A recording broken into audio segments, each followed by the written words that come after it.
If you share a room with your sibling, you might want to skip this video. I started to whistle. My older cousin stopped me and pointed at her dog, who was sitting on the ground growling, looking up at the top of the trees. Grabbed my younger cousin and... So from the moonlight, he can see their reflection in the water and they look demonic. I mean, like, big. Do something with it. It's just money coming to me easily. Money coming in and needing me. Money coming in repeatedly.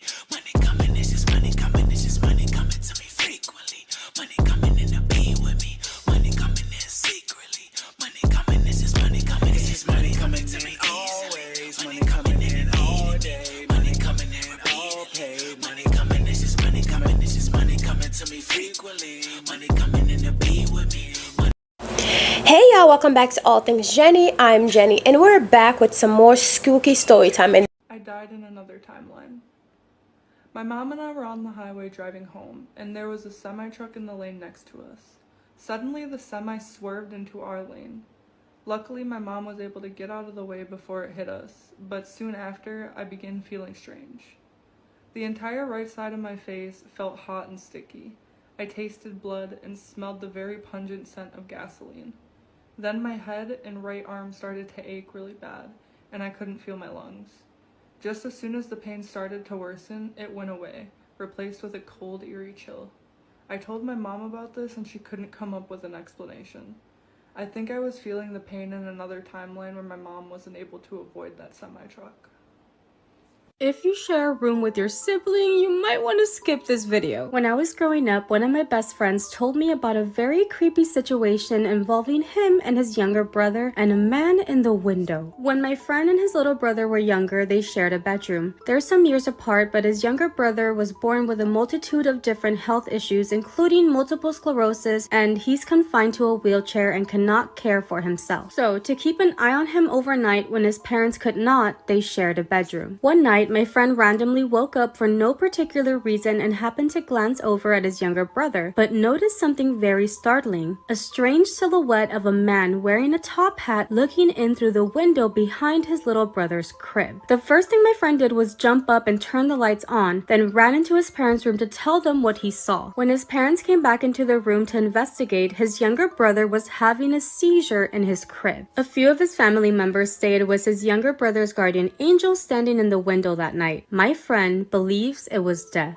It's all still pretty unsettling to me. This is just my opinion, but every time I hear about a top hat man, typically not the positive kind of thing. Or it could have been the guardian angel? I don't know, I'm confused.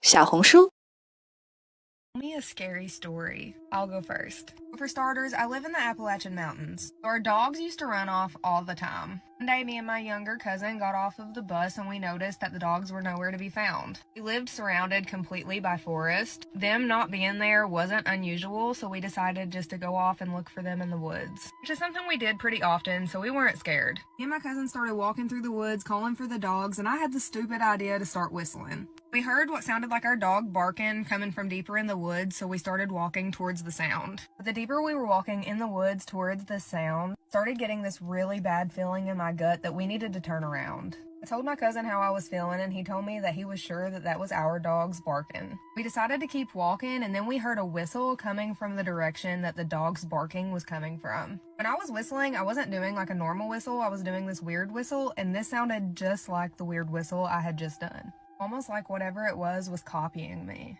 We stopped walking and we heard more barking, and I just knew that it wasn't our dogs barking. Like, it did sound similar, but it just wasn't the same. That's when my little cousin looked at me scared like he was about to say something, and I told him just ignore it.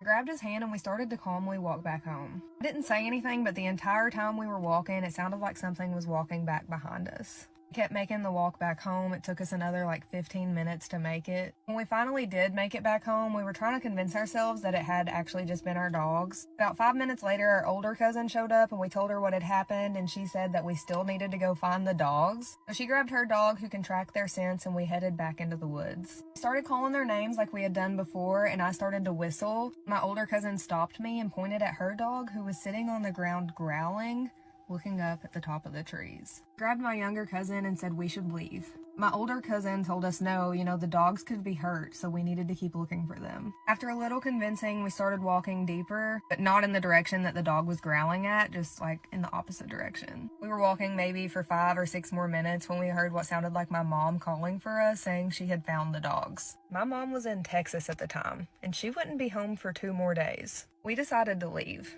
We went the long way, so we weren't walking towards where the voice came from. When we got home, my younger cousin was crying, asking what if the dogs were hurt, because we just still hadn't found the dogs. Right about that time, our neighbor came walking up the driveway with our dogs. He said they'd been in his house the entire time. He had found them and brought them into his house because the game warden was there. He didn't want them to be taken, so he waited until the game warden left, and then he brought them home to us. The next day, my uncle was asking us about it. When we told him what happened, he looked so scared and said that the game warden was there because one of the neighbors had called in and reported seeing a weird, demented, sick-looking, huge black dog in the forest by our house. They also reported hearing the creepy whistling and barks. The story was actually DM'd to me by a follower. In honor of spooky season, I'm going to be reading a lot more of the stories that y'all send to me on here, so be sure to send them to my DM. So this guy is a paramedic in Chihuahua, Mexico. One night, they get an urgent phone call saying that they were needed on the outskirts of the city because people had gotten into a bad accident. When he got to the accident, they noticed that it was a big truck who had veered off the road. When they veered off the road, they had crashed into a fence. As they got close to the truck, they noticed that it was a very young couple. The couple were still awake, it's just that their legs were stuck inside that truck. So him and his coworkers start taking the couple out, and he notices that there's a little girl in the back seat. However, she doesn't look injured, she's still strapped in. He said that the little girl kept looking at him, but she never said anything. She also didn't look scared or like she was crying or anything. He thought to himself that his coworkers didn't see the little girl behind because they never mentioned her or even turned her way at all. When they got the couple out, he immediately goes to the back door to try to open it and get that little girl out of there, and as he's trying to pull, he tells the little girl everything's okay, you're gonna be fine. He said he was having a really hard time with the door because it wouldn't budge, and that's when his coworker gets close to him and he's like, what are you doing? And he said that he got a little pissed off because he was like, what do you mean, what am I doing? Nobody was worried for the little girl, like you guys didn't even mention her, I'm trying to get her out. His coworker grabs him by the shoulder, literally turns him around to face him and says, what little girl are you talking about? There is nobody in the truck. He immediately turns around to look at the back of the truck, and his coworker was right, there was nobody in the back seat. He was so confused that he had no idea what to even tell his coworker, and I think the coworker kind of like got the hint because he's like, relax, I think you're tired, maybe that could be it. When he gets into the ambulance, he sees that the couple was being checked out even though they really didn't have any serious injuries. He says that he couldn't help himself and he asked them if there was a little girl in the back of the truck with them. The man turned around with like very glossy eyes, almost like he was gonna cry, and he pulls out his wallet and shows him a picture and asks him if that's the little girl he saw in the back of the truck. When he looks at the picture, he's like, yeah, that's the girl that I saw, that's the same girl that I saw in the back of your truck strapped in. He said that both the woman and the man just started crying hysterically, and that him and his coworkers just looked at each other like because they didn't know what was going on. When they finally calmed down a little bit, they told them that that was their daughter who had passed away a few months ago due to heart failure. They also said that they always feel her like near them. Now we know like she is with us, she is near us. He says that he didn't even know how to respond, and he almost felt guilty for even have brought it up, and also like his coworkers had no idea what to even say after that. All he said to them was that he was very sorry for their loss, and in his mind he was like, I feel like this little girl is their guardian angel, like this accident could have been worse and all they got was a few scratches. But 小红书 I heard a chilling story from a police officer on a podcast years ago, and I haven't been able to forget it since. This incident took place in a small town in Wisconsin. Officer Mike, working the night shift, received a call from dispatch reporting a man jumping off the overpass into oncoming freeway traffic. Mike and his sergeant in separate vehicles were the closest responders and rushed to the scene. On arrival, they encountered a tall, well-groomed man around 6'2" who was completely nude. He had a red substance on his hands and face, was growling and behaving erratically. Officer Mike arrived first, with his sergeant arriving shortly after to provide backup. The man appeared to be under the influence of something, ignoring commands and acting aggressively. The officers gloved up and attempted to subdue him. Despite their efforts to speak to him, the man only growled, showing no sign of cooperation. They grabbed his arms, trying to pin him down, but he resisted fiercely, attempting to bite them as they wrestled him to the ground. After a struggle, they managed to get him on his stomach, but the man continued growling like a rabid animal. As they placed handcuffs on him, he began to defecate. Once restrained, they rolled him over to check for any injuries. Oddly, none of the red substance seemed to be his, raising concerns that he may have harmed someone else. Fearing the worst, the officer searched the surrounding area for any signs of a body or vehicle, but nothing was found. With no immediate answers, they called for an ambulance to transport the man for drug testing and a more thorough medical examination. Within minutes, an ambulance arrived along with 2 highway patrol officers. Strangely, Officer Mike didn't recognize these patrolmen despite knowing most of the local law enforcement. When he approached them to provide an update, one of the officers brusquely told him, "We've got it from here, you can leave." Taken aback by their cold demeanor, Officer Mike returned to his patrol car to begin his report and to keep an eye on the situation. As the ambulance crew loaded the man onto the stretcher, Mike noticed something unusual. The ambulance had no identifying numbers or markings. The highway patrol and ambulance left just as quickly as they had arrived, and Officer Mike couldn't shake how unusual it was for them to come and go so abruptly. Mike contacted dispatch to get the ambulance details for his report. Dispatch responded that the ambulance was still en route. Mike reached out to his contacts in Highway Patrol, only to discover the officers he encountered didn't match any employees in their unit, and no call had been dispatched to the scene that night. The strange encounter left Officer Mike wondering who or what had really shown up that night.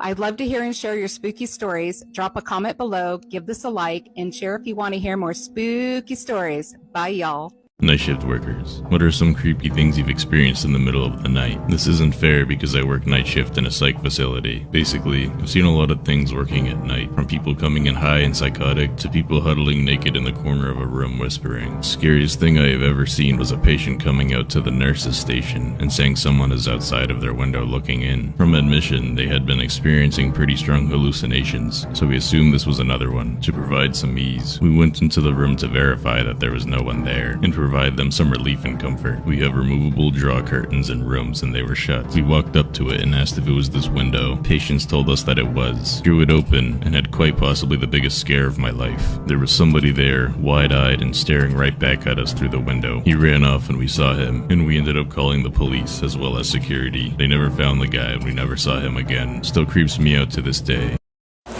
Hey y'all, welcome back to All Things Jenny. I'm Jenny and we're back with some more spooky story time, and this story took place in the town where I'm from in Haiti.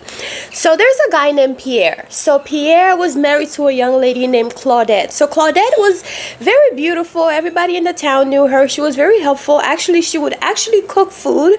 So in Haiti there's this such thing called ELIXIR. So basically where someone will cook rice or a mixture of different food and walk around with the thing on top of their head, you know, the rice and everything, fresh food. I mean, the rice would be like super hot. Carry the food out until someone decide they want to buy it. Just like, you know, you would sell ice cream here. So the ice cream machine will go by and then people would just stop them to buy food. So that's what Claudette was doing. And Pierre and Claudette were very, very successful, living a seemingly comfortable life in Haiti. You know, so then except one night, Pierre and Claudette got into this fight over whatever the situation was. So Claudette ended up telling Pierre to get out the house. Well, of course, not to like leave and not come back, but he left. He ended up going and go to a walk by the river. So in Haiti, there is a lot of waterfalls and rivers, big rivers and stuff. So we don't necessarily have beach, but we have more rivers. Of course, we have beach, but very, very far. So he went for a walk like he normally does in a regular evening time. So as Pierre was walking, he noticed from a distance he heard a sound, like almost as if like a woman singing. But Pierre didn't understand why a woman would be singing because normally there's nobody there. So Pierre ended up following the voice, and it's a beautiful voice of this woman singing. And then it started from one voice to two voice to three voice. Now it's three different women singing, but they're like all almost uniform. So Pierre's following the voice only to see three women literally swimming in the shore, like in the water. Their bodies are half in the water, but their head is up, and they're beautiful. When I'm telling you beautiful, like voluptuous, I mean, he can see their bums from where he was, like almost, you know, when you're under the water and like half of your bum is showing. Well, that's what it was showing, and it's all three of them. So they're singing, and Pierre feels like he's being mesmerized and taken away by the sound of the songs of the lady singing. Pierre feel like he's at this point floating in air, right? Going to the ladies, and he doesn't even know how to even stop himself because like the song is like taking him away. So as he's getting closer, he's starting to notice their beauty. I mean, beautiful dark-skinned beautiful women with curly hair, voluptuous body, their lips full to gods, right? So Pierre is wondering what the heck is going on. So the ladies are like coming to him, basically coming out of the water slowly in slow motion like you would, of course. They see a man, so you know, walking towards him, and they started asking him questions, and they said, "Hi, Pierre." So Pierre is shocked because he didn't even introduce himself to those ladies. So they're like, he's thinking to himself, how the hell did they know my name? So they say, "Pierre, are you unhappy?" I'm like, wait, bitch, what do you mean, am I unhappy? I don't even know who you are. First of all, how do you know my name? And why are you asking me, am I unhappy? So they're starting to talk to Pierre, and Pierre's starting to be a bit confused, but at the same time, he's excited because those girls, three of them, you know, and they're all beautiful. So he's probably thinking, oh, you know, it's just girls having a night on the water, you know, going for a night swim. So Pierre is starting to have conversation with him. They're talking to him talking about, oh, you know, we can make your life better. We can give you everything that you ever want in life. Let us know what you want, right? So Pierre's thinking, well, right now, I'm not happy with my girl. We just got into a fight. I just came out here to clear my head. What are you guys trying to get into? So as Pierre's trying to figure out what these ladies are trying to get into, you know, man per usual, he's talking to them. They're a bit closer to the water, but they're out of the water at this point. So Pierre is looking down as he's talking and responding to them, answering their questions. Pierre noticed that their reflection in the water, even though it's dark outside, you know, it's just the moon. So from the moonlight, he can see their reflection in the water, and they look demonic. I mean, like big old teeth. They look like just evil people. They don't look as beautiful as Pierre remembers seeing them in their face. So Pierre's trying to figure out what the heck is going on. So now he's confused, like, I need to go home. So as he's trying to run, they grabbed him, all three of them grabbed him and dragged him into the water.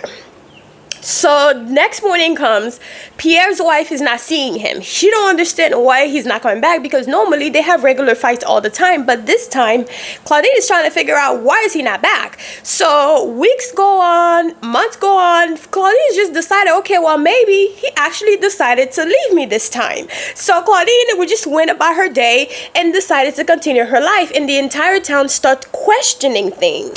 So there's some whispers starting to spread in the town that particular night when Pierre went missing, some of the villagers actually heard some noise, and they actually hear the singing, because there's a few men who were fishing not too far from where Pierre was, where he met the ladies. He heard a man talking and people were singing, and then out of nowhere he heard like one scream, because Pierre only got like one scream out. Them girls say, whoa, pulled him into the water. Anyways, so they said they heard this sound, but they didn't realize that someone needed help. They just thought, you know, the kids are having fun, you know, running around, because in Haiti people don't really stay inside, people are outside. So, you know, around certain time people would go in the house, but there's always this group of people who are out, you know, going for drinks, drunk people, not all drunks, but people who are going to parties, returning home, so they just assume, oh, you know, a lot of people sometimes do come to the river sometimes if they need to clear their head, like Pierre was doing. So they just assume, you know, it was nothing. But after Pierre never came back, that's when they started to realize maybe it was Pierre. Maybe he was the victim of the mermaids that people in the town have been warning people about, because every once in a while people in the town will see mermaids in the side of the road, and every once in a while someone will just go missing out of nowhere, and they blame them on the mermaids.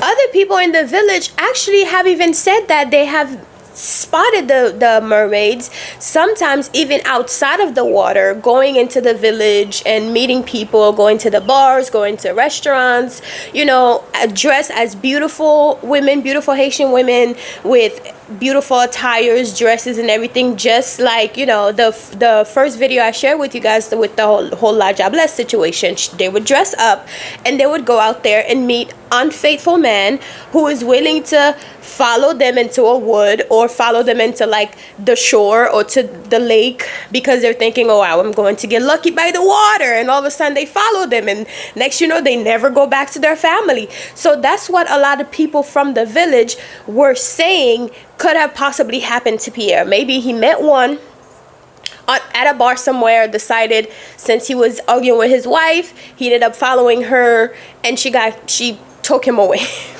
Or he was by the water and met a few of them and they took him away, because plenty of people have actually come out and said that they have seen mermaids around that area, and there's like a folklore about don't go by that water a certain time at night. And Pierre, apparently his family says that he would never go around that area certain times at night, but I believe that particular night Pierre heard the sound of the mermaids and followed them and ended up getting caught and ended up not realizing that he reached that part of the lake or the river without knowing. Till this day, Pierre's family never found him. He never came back.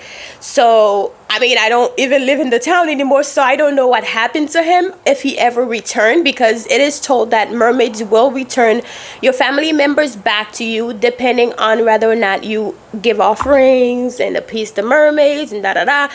But that's the story about Mr. Pierre. Mr. Pierre's urges could not save him, honey. Anyways, this is my story. I'll talk to you guys later. Bye.